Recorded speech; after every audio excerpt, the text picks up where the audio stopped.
What's funny about this situation is that I got recommended this video, and to be honest with you, we're gonna really celebrate Sega's 25th anniversary because to be honest with you, bro, Dreamcast guy, the way you carry yourself, man, is not a real Dreamcast fan. I'm sorry, bro. It seems like you got introduced to Sega all because you robbed your friend for a Game Boy Advance SP or something like that, and he had a Dreamcast and 100 disc. I can't believe when I went across that part in this video, I'm sitting there saying, man, this dude has been scamming everybody. He's been scamming people even back then.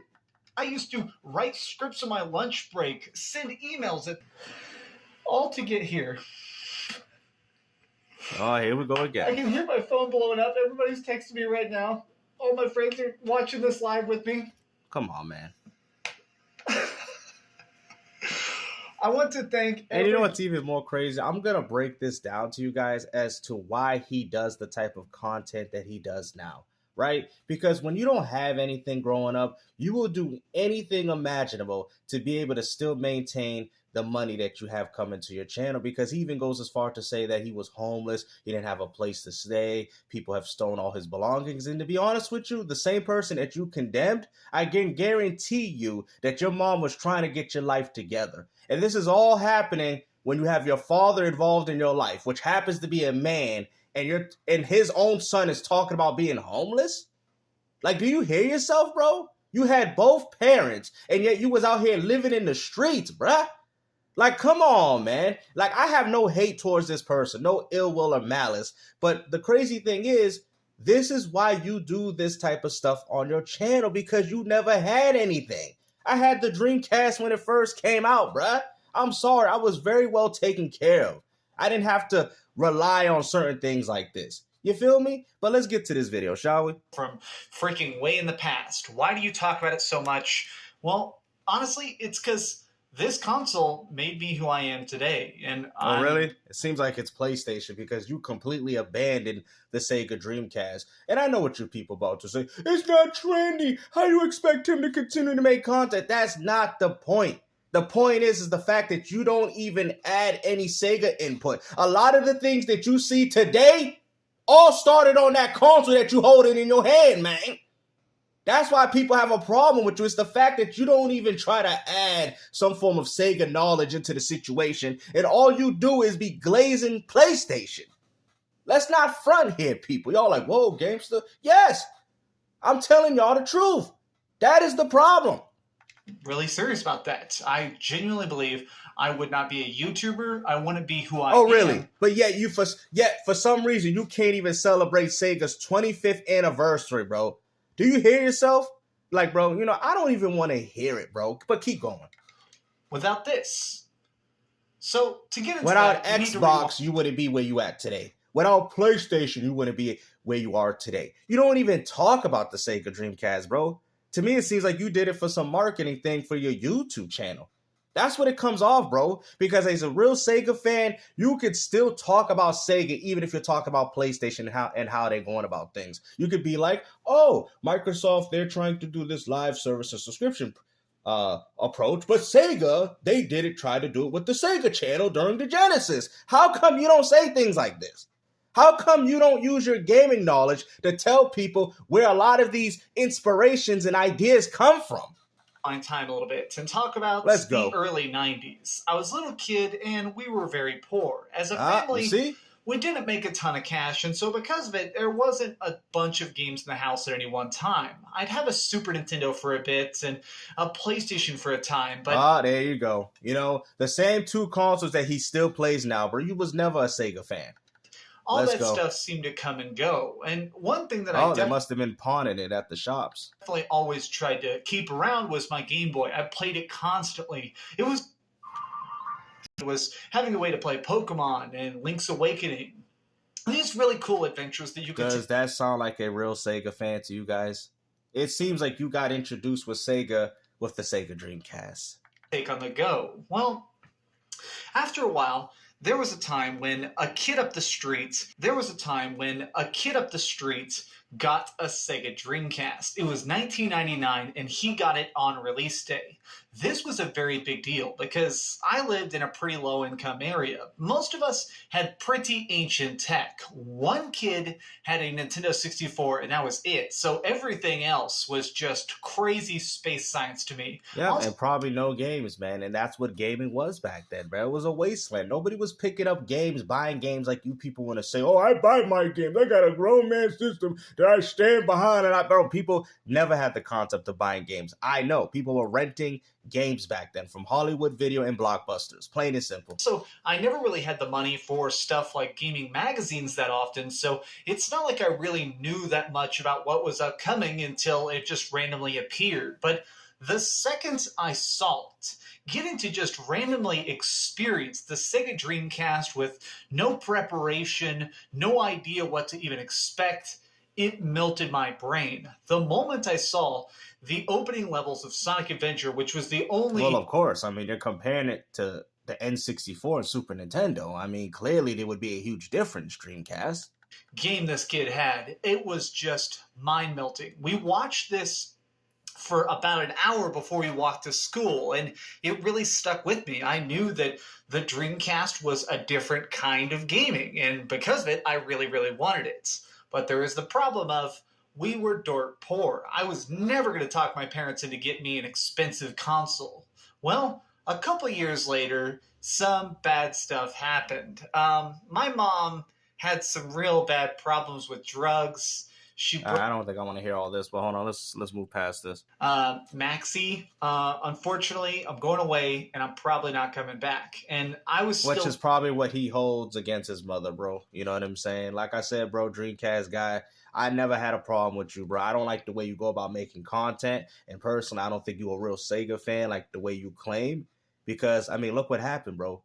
When was the last time you... Like I said, man, you guys like, why is this so important? It is very important. You walk around with a Dreamcast hat on your head called Dreamcast Guy, and you have never once represented the Dreamcast, bro. I don't care about what type of videos you did 6, 7, 8, or 9 years ago. I don't care about all that. I'm talking about what you do to represent Sega now. And you're not showing it, bro. I don't care if you make these type of videos, but also try to incorporate a lot of Sega's influence in the content that you're making, because you hate Microsoft for some reason, but Sega and Microsoft all shared the same vision. That's why I'm always confused as to why you bash Xbox, but you don't bash PlayStation. PlayStation is the console that completely took the cherished memories of the Dreamcast away. And let's not forget, the Dreamcast, a console that you said that you allegedly loved, failed. So this is my problem. We need to get this back into gaming. I'm sick and tired of people using hardware sales to justify if a console's good or not. That is my problem. That doesn't mean a console don't have good games, bro. I love the TurboGrafx. I don't care if it failed. See, this is what you people don't understand. We live in a gaming reality where people say, oh, we didn't sell no 200 million. It didn't sell no 100 million. Therefore, it's a failure. Bro, like, what does this have to do with the enjoyment of video gaming?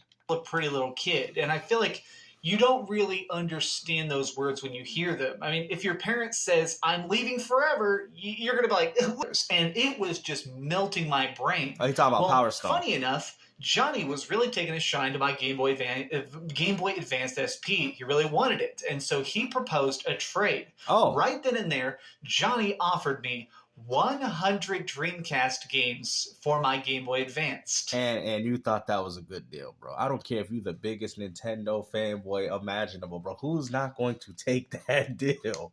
So you're trying to tell me that the only time you became a Dreamcast fan is because you hustled your friend for an old Game Boy Advance? Hold on, let me rewind. It had to be an SP, right?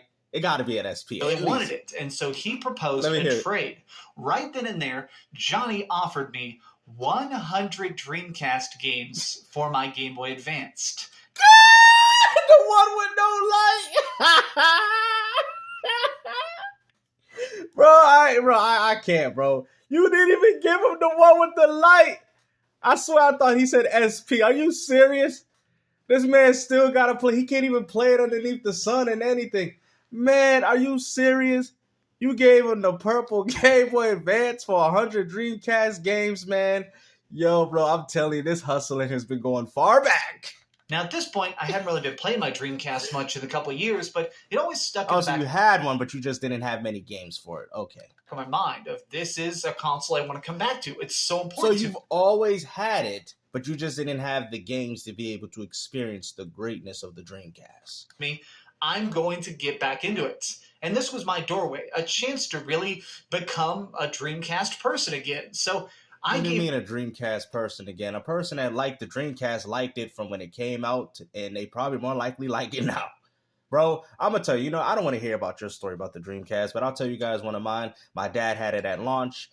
We had so many great games, bro. It was crazy because we couldn't afford every single game either, but I remember having a lot of burnt CDs for the console at the time. You know what I mean? We had a few, like my dad had like House of the Dead, Soul Calibur, which he loved when that came out. But, I just don't like your Dreamcast story because it's like you're saying, it made me love it again. Like, what do you mean by that? You should have loved it from the very beginning because that's exactly how I felt, bro. I remember we had these immolation discs that we would put and we'd be playing Sega Genesis and all these old games. I'd be playing with my cousin. Bro, it was such a great time, man. It really was, And what's even more crazy that 1 year and 8 months, to me, felt like it was 5 to 7 years, bro. I would go as far to say that it was better than most consoles' 5 to 8 year console generations, bro. I go as far to say it was better than the Xbox One and PS4 generation, all within 1 year and 8 months.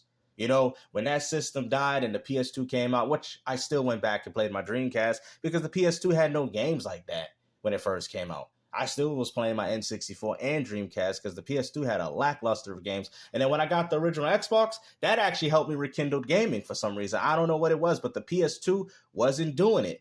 So it went in this order, guys, right? 64 Dreamcast, like we had all this. I even had the SATA, but I'm just saying the ones I had personally in my room. 64 Dreamcast, right? Because my dad didn't like the Dreamcast, and it went that. I got the PS2. I did get the PS2, and I didn't like it, so I didn't play it. So I went back to the old consoles, and then when the original Xbox came out, when I got the original Xbox, that's when I was like, I really loved gaming at that point. I think Dead to Rights and Crash. I think Dead to Rights was like a timed exclusive, if I remember, for the Xbox. Loved it. Loved all the games. And then by 2004 and 5 is kind of right where I was enjoying PS2. I had GTA 3 and Vice Cities, but I wasn't enjoying it like my original Xbox. You feel me? I enjoyed PS2 towards like 2004 and 5, which ended up coming with the 360. So it's just like there was so much fun, guys. Like you guys had to be there to understand the greatness of video gaming. That's why a lot of people call it the golden age of gaming, because look at the transitions. PS2 was just getting started, and then bam, Microsoft said, we're throwing out the 360 next. It was an incredible time to be a gamer, and I don't even think I have words that I could say to explain it. Even my Game Boy Advance right there on the spot, and he right there on the spot. This CD book, it was filled with 100 loose Dreamcast games. Yep. So you hustled your friend with an old Game Boy Advance, man. Like, you guys gotta tell me what's worse: the PS5 Pro that he hustled his girlfriend with, or robbing your friend with a Game Boy Advance, mind you, for 100 loose Dreamcast games, which are probably more likely all very expensive. You said Power Stone at the beginning of this video. Maybe back then they weren't considered anything, but still, bro, that is a clear hustle. I don't care if I was even the biggest Nintendo fanboy would have done that trade. Now you'll notice it has all sorts of scuff marks and stuff.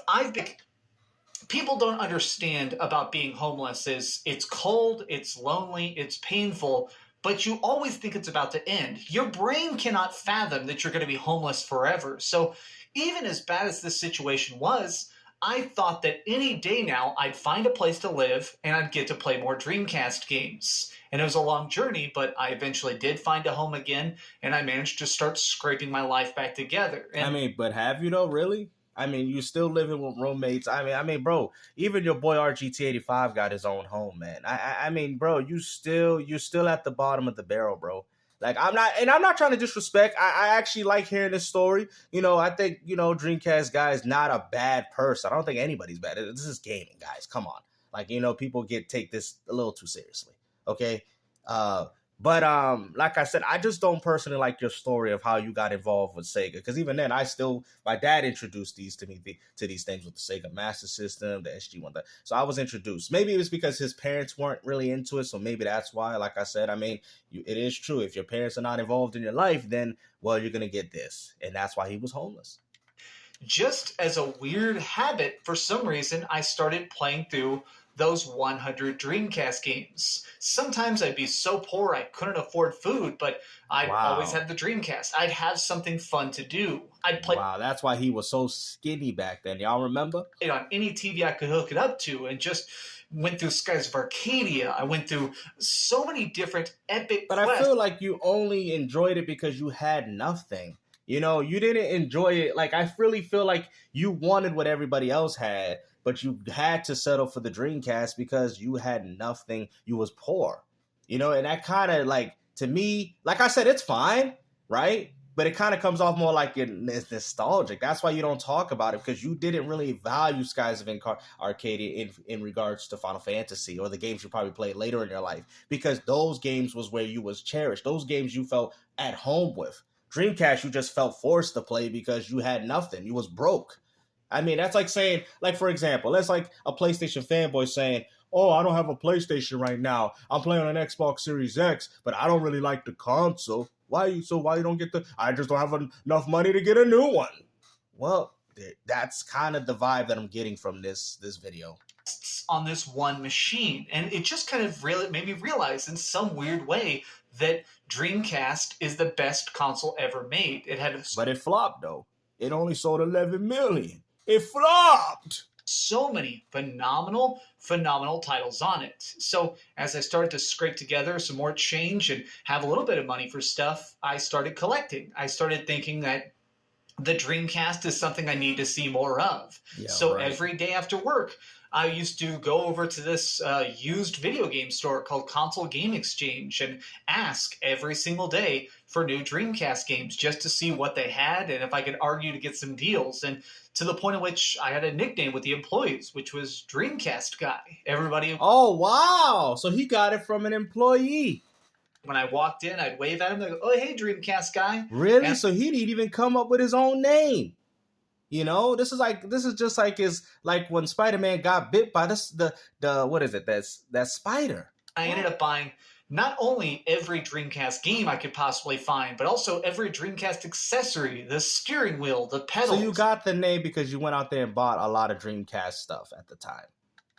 The Poppin' Music keyboard that's only in Japan, the one for Typing of the Dead, the mouse, the fishing rod, everything. Because there's something in the back of my mind that's always said that the Dreamcast is not just fun, it's me. I am growing and improving as my collection of Dreamcast has grown and improved. You sure about that? Because like I said, it seems like you talk more about PlayStation than you do Sega. So he started Sega's legacy with the Dreamcast. I would go as far, I was further past that. Like, I was way further. My dad introduced me to all the Sega stuff, TurboGrafx, you name it, even the 3DO, for crying out loud, right? And the Neo Geo, which he sold because he was just like, it's too expensive. And the Neo Geo, like, you know, he had like a few games for it, but it's like they were expensive, guys. You know what I mean? In comparison. So when the PS1, so what he did, he got the Sega Saturn and then, you know, used that as like his SNK, you know, type of ordeal, because Sega Saturn was doing it just as well, you know? Kind of something that I feel like a lot of people have asked me, which is why my Dreamcast games are not actually in boxes. It's just in this one giant case. And a lot of times other Dreamcast collectors have actually made fun of me for it because they're just these discs. I think we're going to have to, because like I said, even though I didn't have every Dreamcast game, I went out and bought every single case and cover for my games. You know what I'm saying? So yeah, this is kind of where people are like, yo, are you really Dreamcast fan? Because I seen your PS2 in one collection, and your PS2 in one games don't look like that, like a bunch of loose copies, bro. You know what I mean? You didn't care for this console, bro. Let's just be honest, bro. I'm telling you, I got Cannon Spike all with the case and covers and everything. These are all things that I didn't have back then, guys. I'm telling you, I was poor too. I was playing bootleg on my Dreamcast with a black Sharpie marker. You know what I'm saying? I had the boots, the bootlegs, you know. But as an adult, I went out and got, you know, these games. And probably was more expensive as when I got an adult than back then. But we did have a few Dreamcast games. Of course, people weren't going to buy every Dreamcast game back then. That would be impossible. These are still the original ones I had. Get the cases for those, brother. 5, 4, 3, 2, 1. This is it. I'm not even joking. This is the stuff I got. I carried them on the streets. What comes great power comes great responsibility. Bought them one at a time. I carried these throughout my life. And so, in a weird way, I felt like I was becoming a collector. For years after living on the streets, I was afraid of owning stuff. I mean, I lost everything. I had to leave it at night. I starved. I wandered. I got sunburned. I slept in an abandoned car. The things I had to do to survive in some way really messed me up for a while. But but I think it still messed you up now because I think, like I said, I honestly do feel bad for his story. I really do. You know what I mean? I hate to see anybody having to succumb to those, things and stuff. But at the end of the day, we got to speak the truth, bro. I really, after seeing this video, I don't think you're a Dreamcast fan, man.